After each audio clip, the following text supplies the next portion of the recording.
Shalom a todas las personas que me escuchan. Mi nombre es Sania Arroyo de Melián. Para mí es un honor, es un privilegio el poder compartir con ustedes, y una de las cosas por las cuales yo estoy haciendo estos videos es porque deseo colocar a disposición de quienes realmente quieran escuchar este tipo de reflexiones que hemos venido realizando a través de este canal, que significa eso, un medio para poder proclamar la vida, la obra, la trayectoria, el impacto de Yeshua HaMashiach en el transcurso pues de la historia y, por qué no, también de nuestras propias vidas. Y es importante que podamos entender que la manera de comunicarnos con el Creador no tiene que ser mecánica, automática, sino más bien tendría que ser de una forma espontánea y relacional. En Matillá o en Mateo 6, 5 y 6, Yeshua dice: cuando ores, no seas como los hipócritas que aman orar de pie en las sinagogas y en las esquinas de las calles para que la gente los vea. Sí, les digo, ellos ya tienen su recompensa. Pero tú, cuando ores, entra en tu habitación, y hay algunas versiones que dicen entra en tu aposento, cierra la puerta, ora a tu Padre en secreto, y tu Padre que todo lo ve o que ve todo lo que se hace en secreto te recompensará. Cuando Yeshua comunica estas palabras, él da por entendido que ese público que lo está oyendo, ese público oyente, tiene una vida de oración. Él asume que ese público practicaba la oración, y es por eso que él les dice: cuando ores, no hagas como los hipócritas. Y en los tiempos de Yeshua, las personas practicaban la oración en voz alta. Mientras uno oraba, el resto escuchaban las plegarias o las oraciones que esa persona hacía. Es decir, prestaban atención a lo que esa persona decía.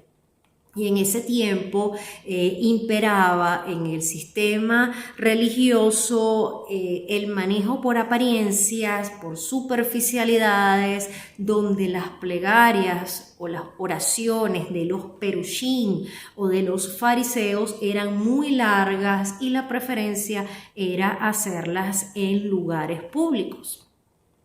Las oraciones contenían expresiones repetitivas, preestablecidas, estructuradas, donde se seguían algunos parámetros para poder orar. Y no existía la oración dinámica, espontánea, natural, relacional, sino que esta era realizada de una forma distante, en el cual ellos incluso evitaban decir el nombre de Yahweh, y se terminaba cayendo en una acción rutinaria o en una monotonía religiosa. Ante esa realidad, Yeshua mostraba una notable diferencia en cuanto a su estilo de oración o a la forma de hacer plegarias, porque él se dirigía a Yahweh como su padre, y tanto así que él usaba una expresión o una palabra de origen arameo que es Abba, cuyo significado es padre, papá, papi, e incluso algunos dicen que siendo pues el equivalente a nuestro idioma español, era como decir papá, es decir, sin el acento en la segunda A. Y esta era la primera palabra que un niño aprendía a decir, siendo una expresión cariñosa de un niño hacia su padre, y era también pues una palabra informal pero muy respetuosa. Y entonces Abba, más que un título, era una forma cariñosa de expresarse.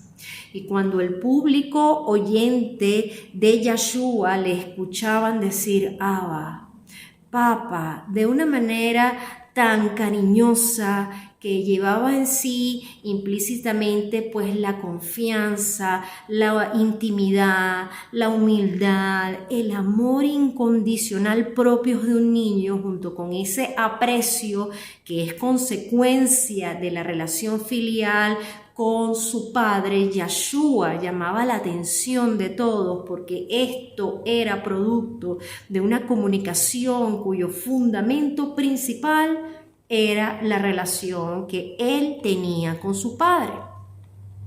Y en el entorno de Yeshua, el cual era de hombres que practicaban dentro de su religión la oración, las plegarias, no solo se quedaban sorprendidos estas personas, sino que sus propios talmidín, sus propios discípulos, sus propios estudiantes le pedían a Yeshua que les enseñara a relacionarse de esa manera con el Padre, porque eran personas que, a pesar de que estaban acostumbradas a orar en el transcurso de toda su vida, pues incluso lo hacían 3 veces al día, 2 o 3 veces al día, de una manera estructurada. Y recordemos pues que ellos antes de caminar con Yeshua eran judíos practicantes que oraban durante los sacrificios de la mañana, que se cree pues que era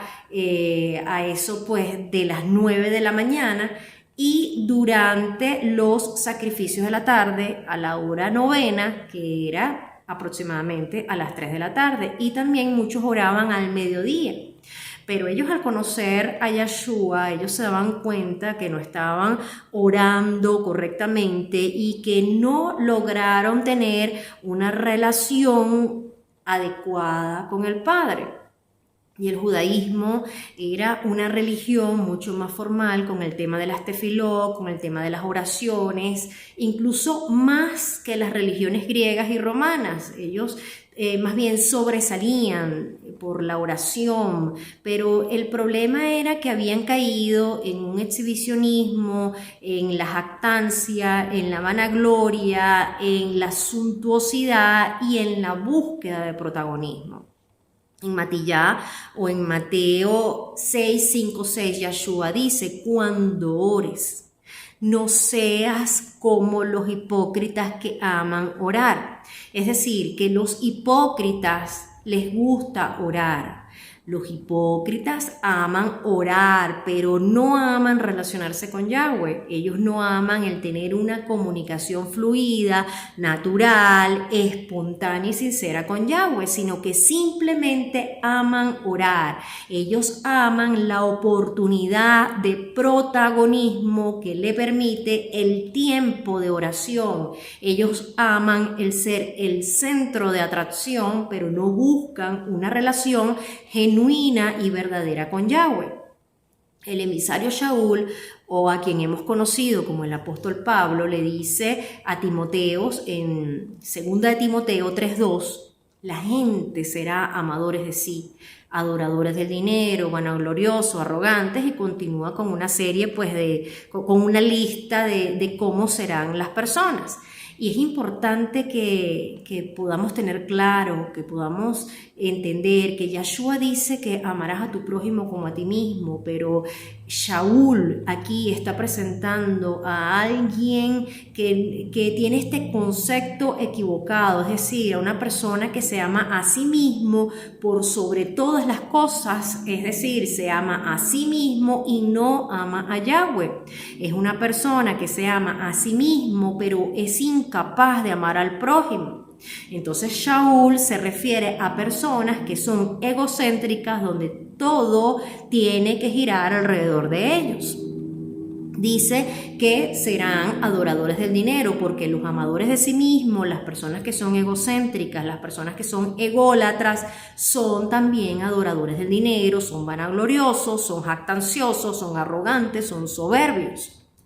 Y Shaul nos advirtió que hay personas que por su egocentrismo son capaces de catapultarse a sí mismos, es decir, de utilizar su ministerio, entre comillas, su servicio a Yahweh, entre comillas, solamente para impulsarse ellos mismos, porque su forma de vida no está relacionada a cargar con la estaca de ejecución, sino con la egolatría.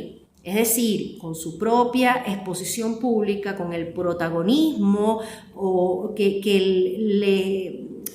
con la oportunidad que les da de exhibirse, el hecho de proclamar la verdad de Yahweh, y esos son los perushim o los fariseos modernos que no hacen las cosas por amor a Yahweh, sino para su propia exposición.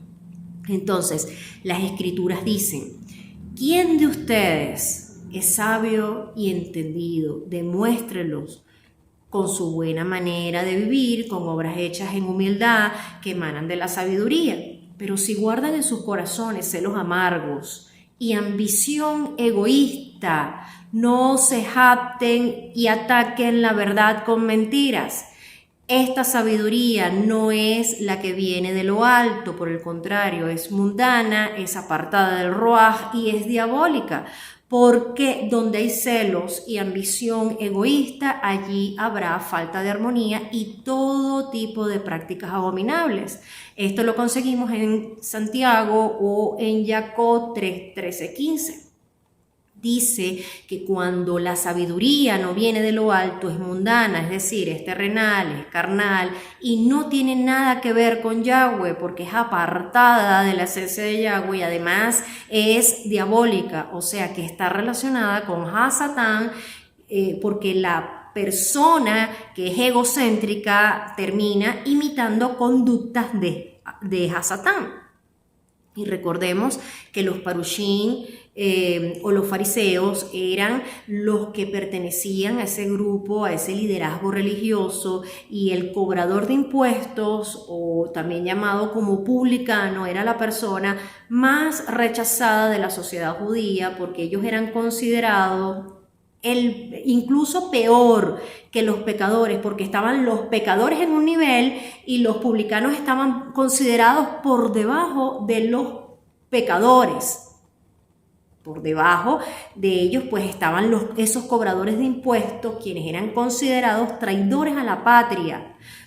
Por un lado, porque cobraban elevadísimos impuestos a su propia gente, y por otro lado, ellos se enriquecían con el ejercicio de su profesión y ellos tampoco pues podían participar de actividades religiosas o de la vida religiosa ni social porque eran considerados la peor clase de personas. En Lucas 18, 9, 14 encontramos esta historia muy interesante, la vamos a leer. Dice: a unos que confiaban en sí mismos, como eran justos y menospreciaban a los demás, les dijo esta comparación. Dos hombres subieron al templo a orar, uno fariseo y el otro publicano o cobrador de impuestos. El fariseo se puso de pie y empezó a orar en silencio de esta manera. Es decir, en esta versión dice que empezó a orar en silencio, pero hay otras versiones que dicen que empezó a orar consigo mismo. Es decir, no estaba orando, él no estaba hablando con Yahweh, él estaba orando a su propio ego. Elohim, dijo este fariseo, te doy gracias porque no soy como los demás hombres, ladrones, injustos, adúlteros, ni siquiera como este publicano. Ayuno 2 veces a la semana, doy diezmos de todo lo que poseo. Recordemos que para el judaísmo el ayunar no era una obligación. Él dice que él ayunaba 2 veces a la semana porque él está dando a entender que él hacía incluso más de lo que su religión le exigía. Pero el publicano, de pie a cierta distancia, hay otras versiones que dicen que él estaba escondido porque ellos pues no eran bien recibidos en el templo. El publicano no quería ni alzar la vista al cielo, sino que se golpeaba el pecho diciendo: Elohim, ten piedad de mí, que soy pecador. Y la acción de golpearse en el pecho es como un luto que él estaba haciendo por su pecado, porque él estaba en ese momento aceptando su propia condición.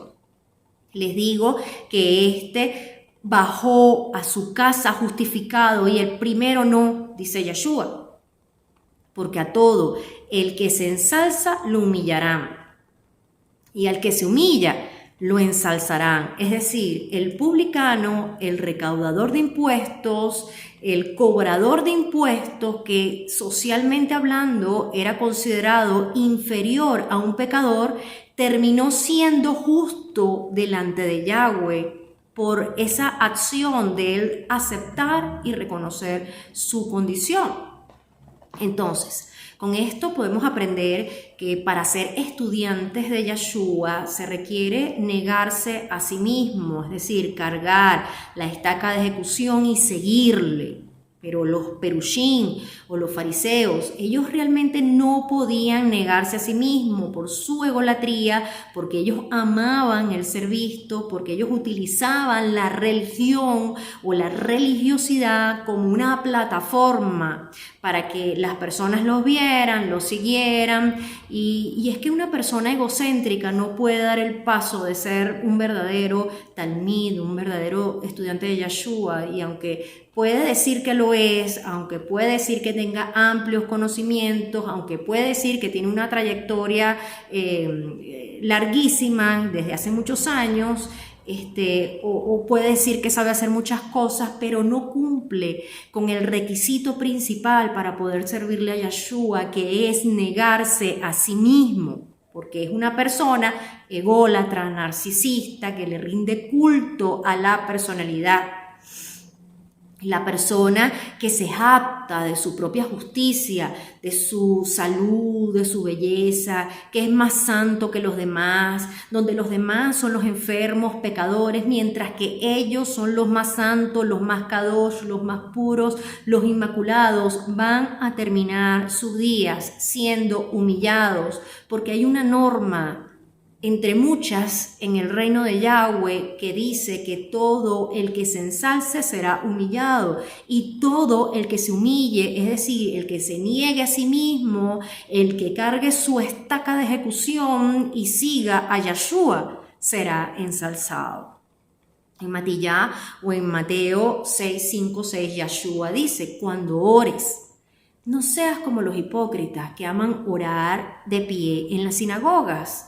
Y el orar de pie no solamente era con la intención de ser vistos, sino también escuchados. Y aunque esto era una práctica común para los perushim o los fariseos, orar de pie, tanto en las sinagogas como en las plazas o en las esquinas de las calles, Yeshua saca a la luz pública y al conocimiento de todos cuáles eran las motivaciones, las intenciones, porque tenían un deseo de protagonismo, un deseo de ser admirados, de ser seguidos, de ser exaltados por los hombres.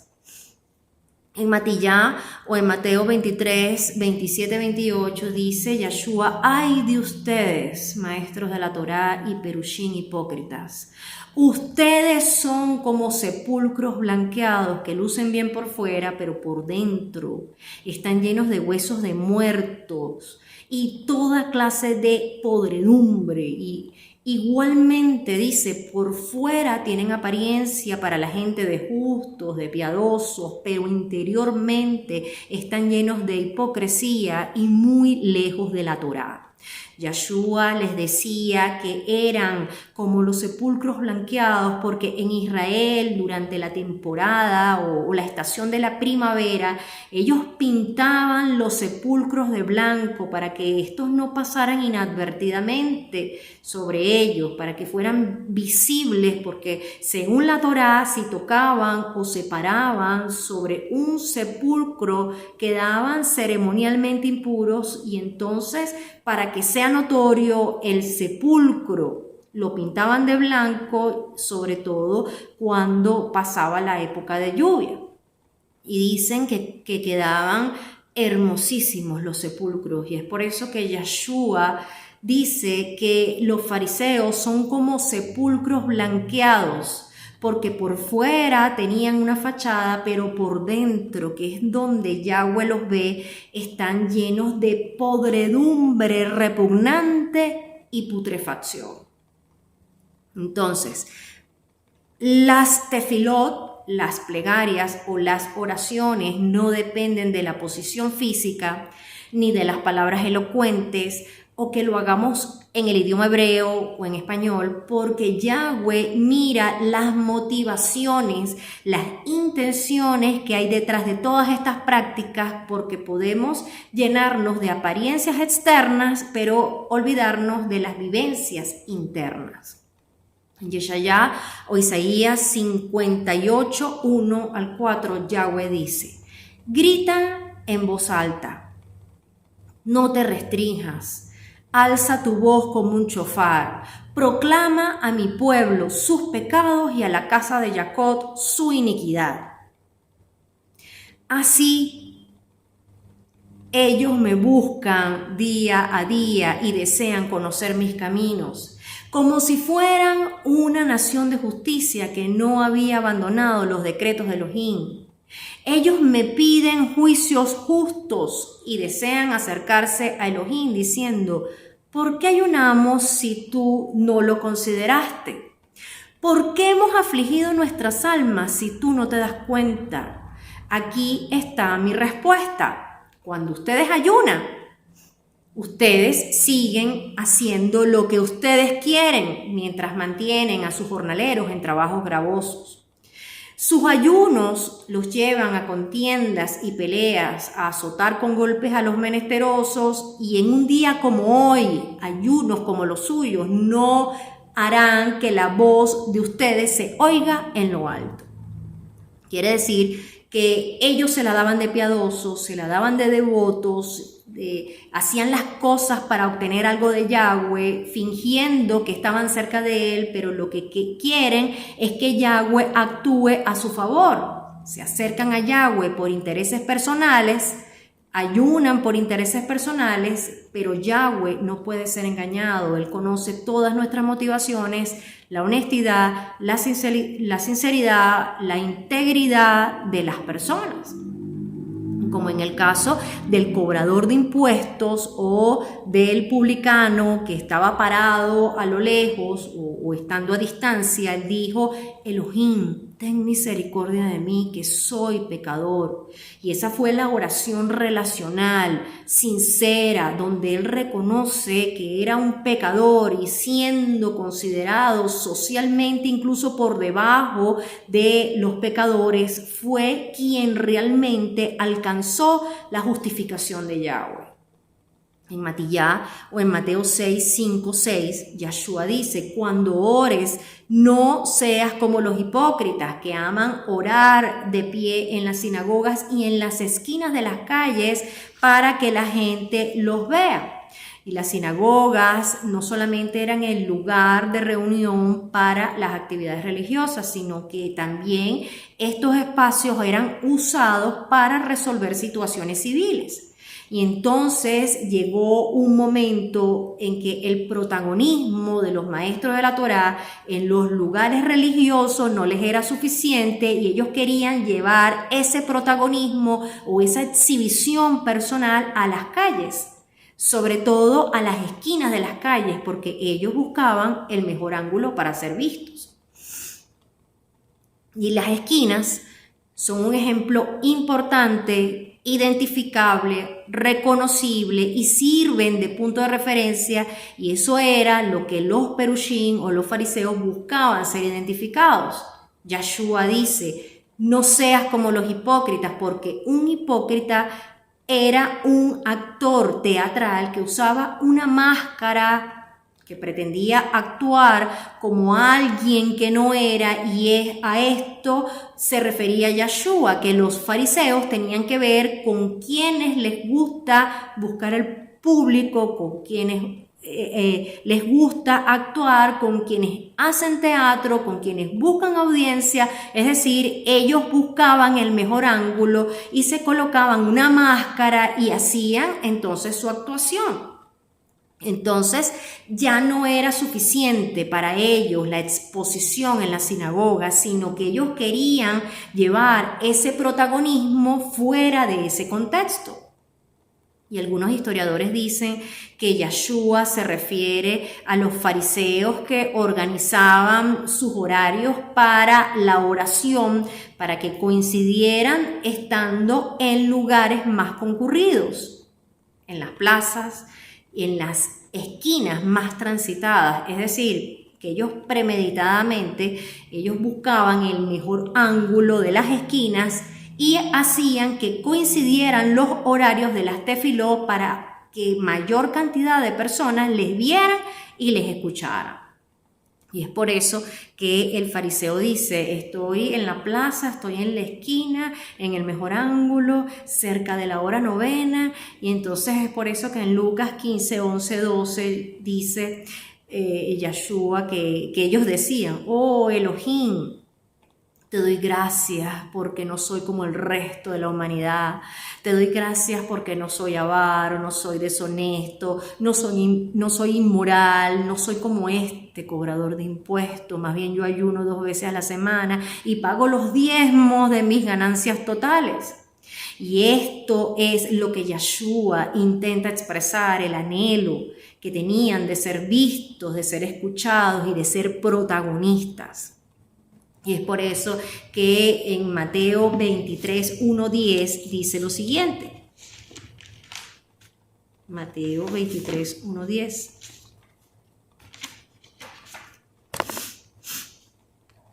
Entonces Yeshua se dirigió a la multitud y a sus discípulos y les dijo, los escribas y los fariseos enseñan con la autoridad de Moshe. Así que todo lo que él les diga, háganlo y cúmplanlo. Pero no hagan como hacen ellos, porque ellos dicen, pero no hacen. Ellos atan cargas pesadas y difíciles de llevar y las ponen sobre los hombros de la gente, pero ellos mismos no las quieren mover ni un dedo, ni con un dedo, dice. Hacen todas las obras para que la gente los vea. Se hacen bien anchas sus tiras de oración, bien largos los flecos de sus mantos. Les gustan los primeros asientos en los banquetes y las primeras sillas en las sinagogas. Y que los saluden en las plazas y que la gente los llame rabí. Pero ustedes no se hagan llamar rabí, porque uno solo es su rabí y todos ustedes son hermanos. Y no llamen padre a nadie en la tierra, porque uno solo es su padre, el que está en el cielo.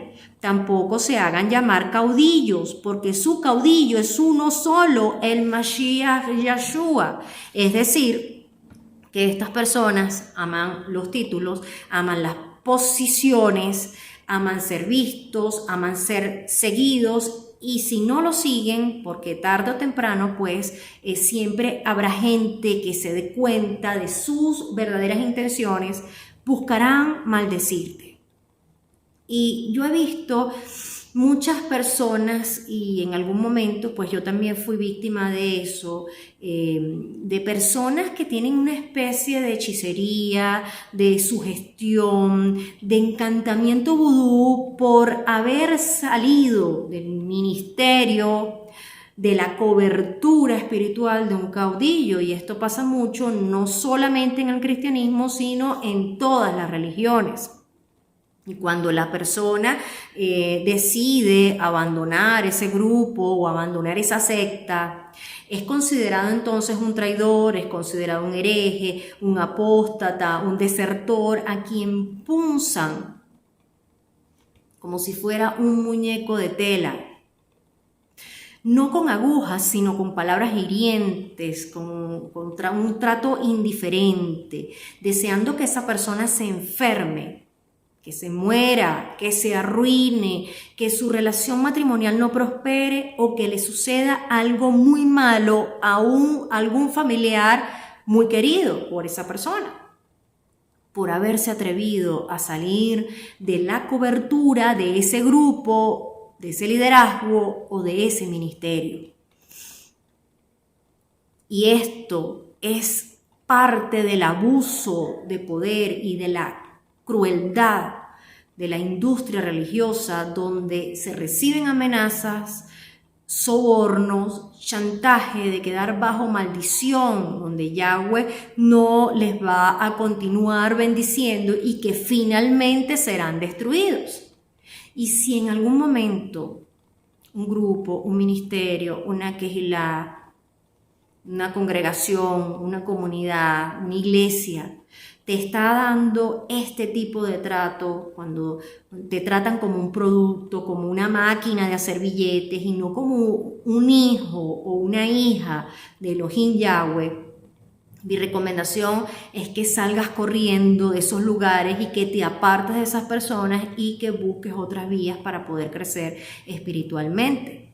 En Mateo 6, 5, 6, Yahshua dice: sí, les digo, ellos ya tienen su recompensa. Y quiere decir que Yahweh no les debe nada, que ya todo les ha sido pagado, y esas personas de quienes ellos buscaron el reconocimiento, de quienes ellos buscaban que le dieran los diezmos, las ofrendas, los aplausos, los likes, los seguidores, porque ahorita estamos en la era de las redes sociales, ya con eso ellos tienen su recompensa. Y cuando buscamos la recompensa de este mundo caído, lo que es la fama, el poder, el dinero, el que me vean, el que me reconozcan, el buscar el dinero, así sea atropellando a todo el mundo, eso anula la recompensa que viene de Yahweh. Es decir, que podremos tener algunas recompensas propias de la naturaleza caída, pero no la recompensa de Yahweh. Entonces, en Jacob o Santiago 4:6 dice: pero la misericordia que Él da es mayor, por eso Yahweh se opone al arrogante, pero tiene misericordia, tiene rajen, tiene compasión al humilde. Yahweh da al humilde lo que no se merece, es decir, Él nos da todo a pesar de que no lo merecemos. Y es por eso que dice: dichosos los pobres en espíritu, porque el que reconoce su pecado, la necesidad de hacer teshuvá o arrepentimiento, de nacer de nuevo de lo alto, quienes reconocen que necesitan de Yahweh, esas personas serán felices, esas personas serán dichosas.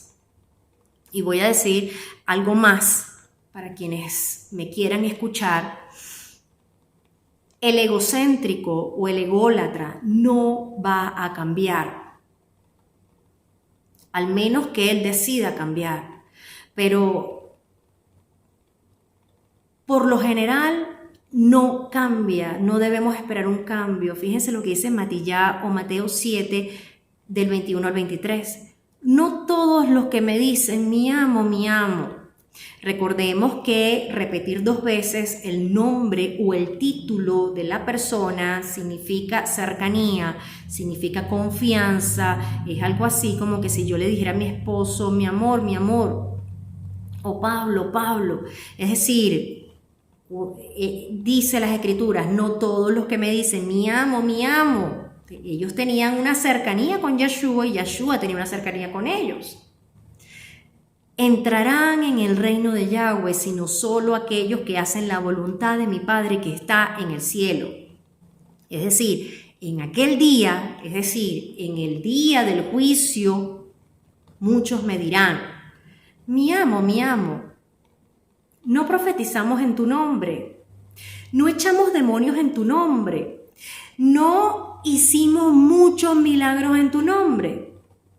Entonces les diré en su propia cara, dice Yahshua: nunca los conocí, apártense de mí, transgresores de la Torá, porque ni siquiera tales personas, teniendo al Adón cara a cara, de cerca, ellos van a dejar de hacer alarde de lo que hicieron.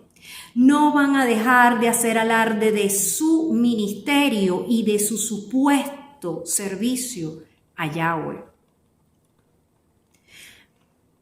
Porque la vanagloria, la presunción, la jactancia pueden funcionar muy bien delante de un grupo de personas que sean inocentes, delante de personas que sean ignorantes o incautas, pero no delante de Yahweh, porque delante de Yahweh siempre va a prevalecer la verdad. Y algo muy importante, Yahshua nunca dijo que esas profecías que ellos habían dicho no existían. Él no dijo que no eran ciertas. Él no dijo que los demonios que habían echado fuera eran de mentira. Él no dijo que los milagros en su nombre eran falsos. Pero la práctica de lo que ellos hicieron, de profetizar en su nombre, de echar fuera demonios en su nombre, de los muchos milagros que hicieron en su nombre, lastimosamente fue para su propio ego, para su propia vanidad, para su propia exhibición, para sus propios intereses. Entonces Yahshua dice, pero tú, cuando ores, entra en tu habitación, en tu aposento, cierra la puerta y ora a tu Padre en secreto, y tu Padre que ve todo lo que se hace en secreto te recompensará. Y la versión de la Biblia Kadosh no dice que la recompensa sea pública, así que hay que tener mucho cuidado con esta trampita. Más bien dice que tu Padre que ve todo lo que se hace en secreto te recompensará, porque pareciera que para Yahweh es más importante lo que se hace en secreto. Pareciera que para Yahweh es más importante lo que se hace cerrada la puerta en la habitación, porque es en el silencio apacible de su presencia donde encontramos la recompensa que anhelamos, que no necesariamente tiene que estar relacionada con una exposición pública, material o económica, como nos enseñó el iglesianismo. Y quizás la manera como Él tenga de recompensarte a ti no sea la misma forma que Él tenga para recompensarme a mí. Pero esa recompensa que viene de Yahweh para cada uno será el bálsamo que necesitamos para estar y para sentirnos plenos en Él. Cuando Yahshua dice, entra a tu habitación, entra a tu aposento, tenemos que ubicarnos mentalmente en cómo eran las casas en el primer siglo. Y en esa época las casas eran muy pequeñas y las casas sencillas presentaban el aspecto de una gran caja cuadrada compuesta por una planta baja dividida en dos, que a veces tenía una diferencia de nivel donde en la parte un poco más alta servía como un comedor y como un dormitorio, y la parte más baja como un establo, y cuando los animales estaban en el campo, entonces la parte inferior servía como un taller. El aposento, la habitación, era como decir la despensa, y el único cuarto o la única habitación que tenía la casa, y era este lugar el menos sagrado para los judíos porque era considerado como un comedor, como una bodega. Pero a lo que Yahshua se refería es que no exista distracciones al momento de relacionarnos con Yahweh, que cuando tenemos una necesidad de relacionarnos verdaderamente con Él, tiene que ser en un lugar donde nadie nos vea, donde nadie nos oiga, donde nadie nos mire, así sea en un closet, así sea en la habitación, en ese lugar que quizás es oscuro, termine siendo el lugar más santo, donde Yahweh hable a nuestras vidas, hable a nuestro ruaj, donde Él nos espere para sanarnos, para equiparnos, para trabajar con nosotros y darnos las herramientas que nosotros estamos necesitando para la vida. Y hay quienes dicen que el aposento también era un lugar donde se guardaban los objetos de valor. Y eso también implica que en esa habitación, en ese lugar privado, nos esperan grandes tesoros escondidos. Y algo que no necesariamente tiene que estar relacionado con lo material ni con lo físico que nos puede ofrecer este mundo caído, pero sí con los grandes tesoros que Yahweh es capaz de compartir con nosotros y sembrarlo en nuestro ruaj. En Jeremías o Yirmeyah 33:3 dice Yahweh, clama a mí y yo te responderé y te diré grandes cosas, cosas escondidas de las cuales tú no tienes conocimiento. Y esas cosas escondidas que tienen que ver con nuestra identidad en Yahshua, porque cuando entramos a la habitación secreta de Yahweh, es allí donde nos damos cuenta realmente de quiénes somos, es allí donde entendemos nuestra necesidad de hacer teshuvá, arrepentimiento, es allí donde se genera el nuevo nacimiento de lo alto y que entendemos que si alguno está unido en el Mashiach Yahshua, creación renovada es, lo viejo ha pasado y entonces en esa intimidad es cuando podemos contemplar que lo que ha venido es fresco y es nuevo. El emisario Shaul le dijo a los Romillín o a los Romanos 8, 14, 15. Todos los que son guiados por el Ruaj de Yahweh son hijos de Yahweh, porque no recibieron Ruaj de esclavitud para traerlos otra vez a tener temor. Por el contrario, ustedes recibieron el Ruaj que nos hace hijos y por el poder del cual gritamos Abba. Esto es, amado Padre. Recordemos que la palabra Abba es papá, papi, papa. Y es por eso que la oración de Yahshua era tan relacional, era tan cercana al Padre, porque era una oración accesible, era una oración sencilla, cariñosa, pero también muy respetuosa. La recompensa del Padre no es igual a la recompensa de un mundo que está caído. Y es por eso que no debemos anhelar la recompensa de personas que son pecadores, ni debemos anhelar cosas efímeras que se desvanecen con el transcurrir del tiempo, que pierden vigencia, que pierden su vida útil o que se descontinúan. Mientras los maestros de la Torá, aquellos que no reconocieron a Yahshua, prefirieron orar a viva voz y haciendo un teatro en las plazas y en las esquinas de las calles más transitadas. Yahshua hacía exactamente todo lo contrario. Él más bien nos enseña que es en lo secreto, en el aposento, en la habitación donde se logra ese nivel de intimidad, esa tefilá, esa oración relacional con el Padre. Y esto no quiere decir que no podamos orar en público. Yahshua nunca prohibió la oración pública. El punto central, el punto más importante es cuando las motivaciones son incorrectas, cuando las intenciones son equivocadas, cuando lo que hacemos público es más para proyectarnos personalmente que el tiempo que realmente dedicamos en privado y en secreto para relacionarnos con el Padre. Así que, Abba Padre, tenga rajen, tenga compasión de todos nosotros. Shalom, Urahot, paz y bendiciones para todos.